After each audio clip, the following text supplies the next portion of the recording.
नमस्कार, the Nile academy के online platform पे आपका स्वागत है। आज हम हिंदी व्याकरण में शब्द विचार पढ़ेंगे। देखते हैं शब्द विचार। शब्द विचार, शब्द विचार, इसमें शब्द को पहचानेंगे सबसे पहले कि शब्द किसे कहते हैं। शब्द की परिभाषा हम देखते हैं। शब्द, पहले जब मैंने वर्ण विचार पढ़ाया था तब भी मैंने आपको शब्द की परिभाषा बताई थी कि जो वर्णों के मेल से शब्दों का निर्माण होता है। और वर्ण किसे कहेंगे? वर्णमाला की सबसे छोटी ध्वनि जिसको लिखित रूप में वर्ण कहेंगे। यहाँ है शब्द, दो या दो या दो से अधिक वर्णों के सार्थक मेल को शब्द कहते हैं। शब्द कहते हैं दो या दो से अधिक वर्णों के सार्थक मेल को, वर्णों के सार्थक मेल को। इस चीज़ पे फोकस करना है, सार्थक मेल होना चाहिए। वर्ण तो होंगे दो या दो से अधिक, लेकिन वो सार्थक होने चाहिए। उनका अर्थ के साथ में वो क्रमबद्ध एक व्यवस्थित तरीके से होनी चाहिए, वहाँ शब्द कहेंगे। वर्ण हमारे पास में है जैसे कै, ए, मैं, ए, ले, ए। ये वर्ण है 1 2 3 4 5 6 हमारे पास ही वर्ण अलग अलग। इस कै ऐसे कै बनेगा, मैं और ऐसे मैं बनेगा, और ले और ऐसे ले बनेगा। पूरा हमारे पास शब्द क्या बना है? कमल। एक शब्द बन के आ गया हमारे पास में, कमल।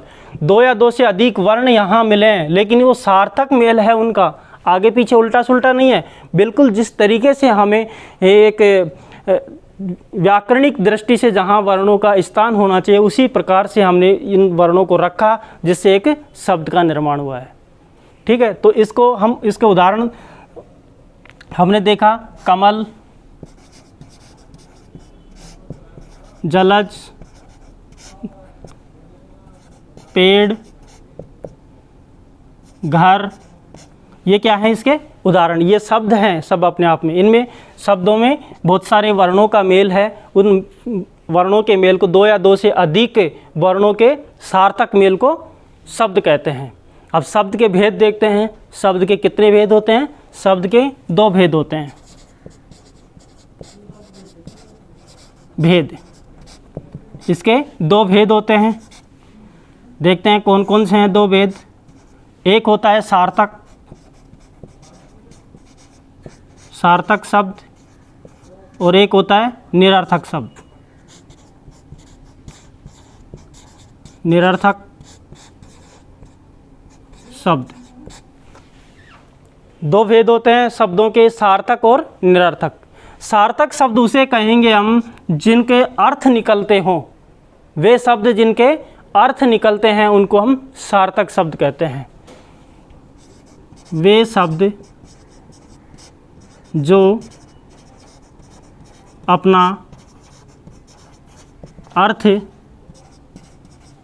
देते हैं उन्हें सार्थक शब्द कहते हैं।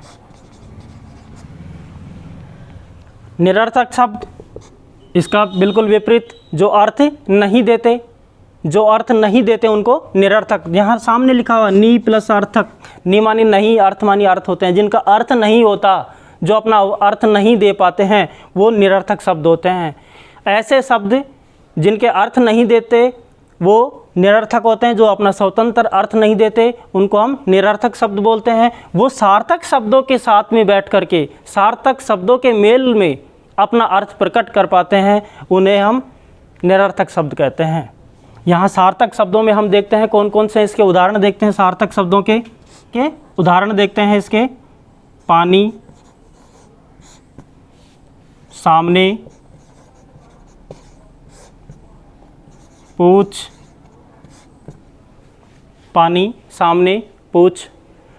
इस प्रकार के जो शब्द है ये क्या है, सार्थक हैं। जैसे पता, ये सार्थक शब्द हैं। इसका पानी का अर्थ निकल रहा है, सामने का अर्थ निकल रहा है, पूछ का अर्थ निकल रहा है और पता का अर्थ निकल रहा है। ये उदाहरण हैं सार्थक शब्दों के। वे शब्द जो अपना स्वतंत्र अर्थ देते हैं, वो कहीं भी हो अपना अर्थ स्वतंत्र रखते हैं, उन शब्दों को हम सार्थक शब्द कहते हैं।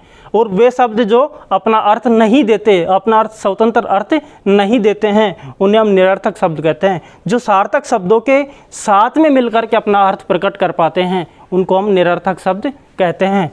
यानी कि वे शब्द जो सार्थक शब्दों के मेल से अपना अर्थ प्रकट करते हैं, उन्हें निरर्थक शब्द कहते हैं। उन्हें निरर्थक शब्द कहते हैं, यानी उनका अपना कोई स्वतंत्र अर्थ नहीं होता। इसकी दूसरी परिभाषा देख लेते हैं। जो शब्द अपना स्वतंत्र अर्थ नहीं दे पाते, उन्हें निरर्थक शब्द कहते हैं। उन्हें निरर्थक शब्द कहते हैं, यानी कि वे शब्द जो अपना खुद का स्वतंत्र, अपना खुद का कोई भी उसका अर्थ नहीं होता, वे निरर्थक शब्द होते हैं। नाम से पता लग रहा है, नि प्लस अर्थ। नि मानी नहीं होता है, अर्थ मानी अर्थ। जिनका अर्थ नहीं होता है, जिनके अर्थ नहीं निकलते हैं, वो निरर्थक शब्द होते हैं। लेकिन उनका उपयोग हम सार्थक शब्दों के साथ में अनायास ही करते हैं। देखो कैसे, उदाहरण देखते हैं इसके। पानी, पानी के साथ में हम बोल देते हैं वाणी, पानी, वाणी। अगला है सामने, आमने, आमने सामने। आमने का तो कोई अर्थ ही नहीं है, लेकिन सामने के साथ में आमने सामने, यानी कि एक दूसरे के सामने। जब ये अपने आमने सामने, सामने का तो अर्थ है, लेकिन आमने का अपना स्वतंत्र अर्थ नहीं है। अब ये भी कहीं भी अपना अलग ही स्वतंत्र कहीं लिखा हुआ है तो कोई अर्थ नहीं है। लेकिन जैसे ये सामने के साथ में लिखा जाएगा, जैसे आमने सामने, अब इसका अर्थ आ रहा है आमने सामने, यानी ये इसके सामने है, ये इसके सामने। अगला है पूछ के साथ में ताछ। ताछ का कोई अर्थ नहीं है, निरर्थक शब्द है, लेकिन पूछ के साथ में इसका अर्थ बन जाएगा पूछताछ, किसी से बातचीत में पूछताछ करना। अगला है पता। पता का तो ये तो क्या है, पता तो शब्द सार्थक है, लेकिन पता के साथ में कभी कभी हम उपयोग में एक शब्द ले लेते हैं अता। अता क्या है, अता कोई अर्थ ही नहीं है, निरर्थक शब्द है। निरर्थक शब्द है, लेकिन सार्थक शब्द के साथ में जैसे ये बैठेगा, निरर्थक के साथ में सार्थक बैठेगा, तो ये भी अपना अर्थ प्रकट करने लग जाता है। लेकिन अपना खुद का स्वतंत्र अर्थ इनके पास में नहीं होता है, वो क्या कहलाते हैं, निरर्थक शब्द कहलाते हैं। अब हम इसके आगे इसको एक जो शब्द विचार है हमारा, इस शब्द विचार में हम सार्थक जो शब्द हैं इनको पढ़ेंगे, और सार्थक शब्दों की किस प्रकार से इनका वर्गीकरण होता है, उस वर्गीकरण को हम देखते हैं एक टेबल के द्वारा। तो अब हम देखते हैं सार्थक शब्दों का वर्गीकरण, यानी वर्गीकरण हम देख रहे हैं सार्थक शब्दों का। यहाँ मैंने एक टेबल बनाई है सार्थक शब्दों की, कि उसके जो सार्थक शब्दों का वर्गीकरण है, उसमें पहला जो वर्गीकरण हमने लिया है वो लिया अर्थ के आधार पर। अर्थ के आधार पर वाक्य के शब्दों के वर्गीकरण। पहला है हमारा सार्थक। सार्थक का है एकार्थक। एकार्थक उसे कहते हैं वे सार्थक शब्द जिनका अर्थ एक ही अर्थ निकले, वे सार्थक वो कौन से होते हैं, एकार्थी शब्द होते हैं। यानी कि ऐसे शब्द जिनके एक ही अर्थ निकलते हैं वो एकार्थी होते हैं, और वे शब्द जिसके दो या दो से अधिक अर्थ निकलते हैं वो अनेकार्थी शब्द होते हैं। यानी जिसके बहुत सारे अर्थ निकल सके, वो अनेकार्थी शब्द होते हैं। यानी कि यहाँ पता लग रहा है हमें अनेक प्लस अर्थ, यानी कि बहुत सारे अनेक अर्थ जिसके निकलेंगे वहाँ अनेकार्थी शब्द होता है। अगला है विलोम शब्द। विलोम शब्द अलोम विलोम। और दूसरा है पर्यायवाची शब्द। पर्यायवाची शब्द यानी कि एक शब्द के बहुत सारे उसके समानार्थी शब्द। अगला है शब्द युगम। दो शब्द होंगे एक जैसे, उनके अर्थ होंगे अलग अलग। अगला है वाक्यांश के लिए एक शब्द। एक पूरा वाक्य का अंश होगा, यानी एक वाक्यांश होगा, उसके लिए एक ही शब्द होगा। जैसे रास्ते चलने वाला, राहगीर। एक वाक्य का क्या हो गया? एक ही शब्द होगा, एक शब्द, यानी वाक्यांश, पूरा वाक्य का एक ही शब्द। यानी तीर जो बाण होता है उसको रखने वाला पात्र क्या कहलाता है? तर्कस। इस प्रकार के जो शब्द होंगे, यानी वाक्यांश, पूरे वाक्य के अंश के लिए एक ही शब्द होता है, वहाँ वाक्यांश के लिए एक शब्द होता है। ये सार्थक का है, सार्थक शब्दों का वर्गीकरण। अगला है हमारा रचना या बनावट के आधार पर सार्थक शब्द। रचना और बनावट के आधार पर जो सार्थक शब्द होता है उसमें पहला है रूढ़।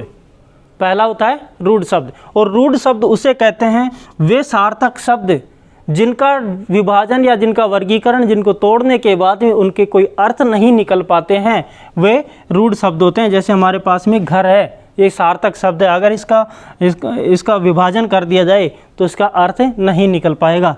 दूसरा है नदी और जल इत्यादि जो शब्द होते हैं ये रूढ़ शब्द होते हैं।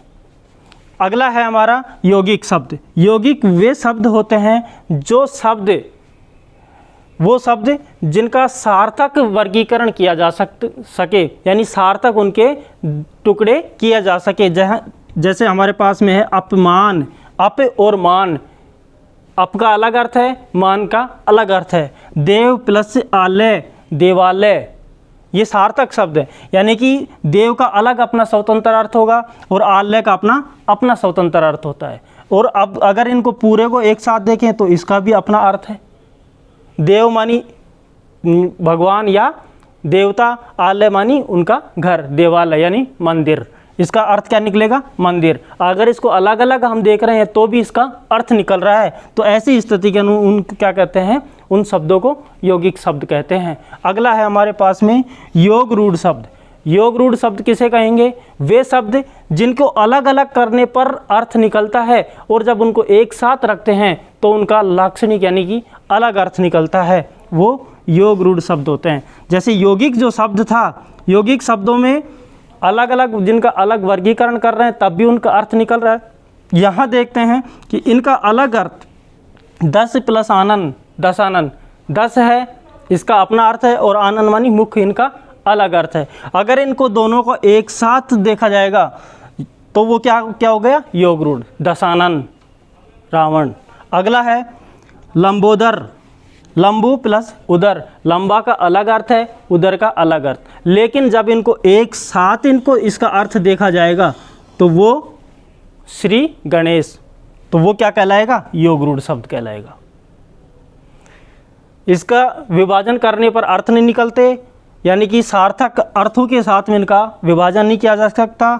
इनका विभाजन किया जा सकता है, इनके सार्थक विभाजन किया जा सकता है और इनका सार्थक विभाजन तो किया जा सकता है, लेकिन इनको वापस जब हम पास में लाएंगे दोनों शब्दों को तब ही ये अपना अर्थ दे पाएंगे। अगला हमारे पास में उत्पत्ति और उद्भव के आधार पर सार्थक शब्द। उत्पत्ति और उद्भव के आधार पर हमारे पास में एक है तत्सम और दूसरा है तद्भव। बहुत ही आसान सी भाषा में हम देखते हैं तत्सम को क्या कहेंगे? तत् प्लस सम। यहाँ तत् शब्द जो है, तत्, ये संस्कृत का शब्द हमें नज़र आ रहा है। इसको हम क्या देख रहे हैं? तत्, ये संस्कृत में उपयोग में, वास्तव में ये संस्कृत का ही है। किसका है? संस्कृत का। जो संस्कृत से शब्द एज इट इज हमारे हिंदी में ले लिए गए हैं उन्हें हम क्या कहेंगे? तत्सम कहेंगे। संस्कृत में उनको धातुएं बोलते हैं। संस्कृत की वे धातु जो हिंदी में शब्दों के रूप में उपयोग लिए जाते हैं, शब्दों के रूप में ग्रहण कर ली गई हैं, उन्हें, उन शब्दों को हम क्या कहेंगे? तत्सम कहेंगे। उन शब्दों को हम क्या कहेंगे? तत्सम। उनमें कोई बदलाव नहीं किया गया। संस्कृत में जैसे थे हिंदी में भी वैसे ही उपयोग लिए जाते हैं, उन शब्दों को हम तत्सम कहते हैं। जबकि तद्भव है तो ये भी दूसरी भाषा के शब्द, लेकिन समय के अनुसार बदलाव कर लिया गया, इनका जो रूप है उस रूप में बदलाव कर दिया गया है। अर्थ में बदलाव नहीं हुआ, रूप में बदलाव हो गया है, तो वो क्या कहलाए? तद्भव कहलाए।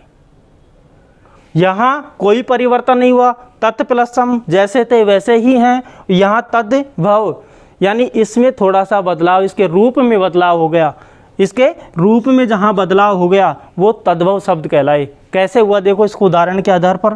अंध, संस्कृत में भी अंध मानी आंधा होता है, और हिंदी में उसको जो तत्सम शब्द है उसमें अंध का क्या हो गया? आंधा हो गया, अंधा। अगला है अष्ट, अष्ट मानी 8 होते हैं, संस्कृत में अष्ट कहते हैं, तत्सम शब्दों में भी अष्ट कहते हैं, लेकिन इसको तद्भव शब्दों में इसका उपयोग 8 लिखते हैं हम इसे। अष्ट का क्या बन गया? 8, तत्सम का तद्भव बन गया। अगला है आम्र, आम्र संस्कृत में आम्र कहते हैं, हिंदी के तत्सम शब्दों में भी इसको आम्र ही कहेंगे, लेकिन तद्भव शब्दों में इसको क्या कह देंगे? आम कहेंगे। अगला है ऊष्ट्र, ऊष्ट्र मानी ऊँट होता है, संस्कृत में भी इसको ऊष्ट्र कहते हैं, हिंदी के तत्सम शब्दों में भी इसको ऊष्ट्र कहेंगे, लेकिन इसको तद्भव शब्दों में ऊँट कहते हैं। ये फर्क है।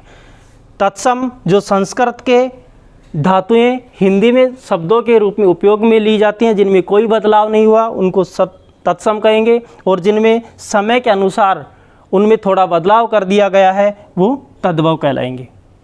आगे चलते हैं। रूप और प्रयोग के आधार पर हमारे पास में है एक तो विकारी शब्द और एक है अविकारी। नाम से पता लग रहा है विकारी, जहाँ विकार उत्पन्न किया जा सके उनको क्या कहेंगे? विकारी कहेंगे। जिन शब्दों में विकार उत्पन्न किया जा सके, विकार का मतलब बदलाव किया जा सके, उन शब्दों को हम विकारी शब्द कहते हैं। यानी कि जिनमें विकार उत्पन्न किया जा सके, जिनमें बदलाव किया जा सके, उनको क्या कहेंगे? विकारी शब्द कहेंगे। लिंग वचन कारक के आधार पर जिनको वचन बदल दिया जाए, जिनका लिंग बदल दिया जाए, उनको हम विकारी शब्द कहते हैं। जैसे हमारे पास में एक उदाहरण है गुलाब। अब गुलाब शब्द विकारी शब्द है, इसको किस प्रकार से इसका लिंग बदल देंगे हम? गुलाब का क्या कर देंगे? गुलाबी। गुलाब का क्या कर दिया? गुलाबी बना दिया। पुल्लिंग था उसका स्त्रीलिंग कर दिया, विकार उत्पन्न कर दिया, बदलाव कर दिया, इसमें बदलाव कर दिया तो विकारी शब्द हो गया। जैसे हमारे पास में लड़का है, लड़की है, लड़की एक स्त्रीलिंग है, उस लड़की को हमने क्या कह देंगे? उस लड़की का लड़का बना देंगे, लड़का। स्त्रीलिंग का पुल्लिंग कर दिया, विकार उत्पन्न कर दिया, बदलाव कर दिया। जहाँ बदलाव हो जाता है शब्दों में, जहाँ बदलाव हो रहा है वहाँ क्या हो जाएगा? विकारी शब्द। अगला है अविकारी। अ प्लस नहीं, विकार मानी विकारी, विकार करना, बदलाव करना। जिसमें विकार उत्पन्न नहीं किए जा सकते हैं उनको क्या कहेंगे हम? अविकारी। जिनमें विकार उत्पन्न नहीं किए जा सकते, जैसे हैं वैसे ही वो रहेंगे, उनको अविकारी शब्द कहते हैं। जिनमें अव्यय उपसर्ग, अव्यय या उपसर्ग होते हैं, जैसे निर, प्र, पर, निर इत्यादि जो शब्द होते हैं जैसे हैं वैसे ही रहते हैं। अव्यय या उपसर्ग जो होंगे उनमें कोई विकार उत्पन्न नहीं किया जा सकता, उनको हम क्या कहते हैं? अविकारी शब्द कहते हैं। जिस प्रकार से और विशेषण, संज्ञा विशेषण, ऐसे जो शब्द हैं वो उनमें कभी कोई बदलाव नहीं किया जा सकता है, वो क्या होते हैं? अविकारी शब्द कहलाते हैं। ठीक है। सार्थक शब्द यानी शब्द विचार हमने आज पढ़े हैं। इस शब्द विचार मैं आशा करता हूं कि आपको बहुत अच्छे से समझ में आए होंगे, और आप लाइक और शेयर करें। धन्यवाद।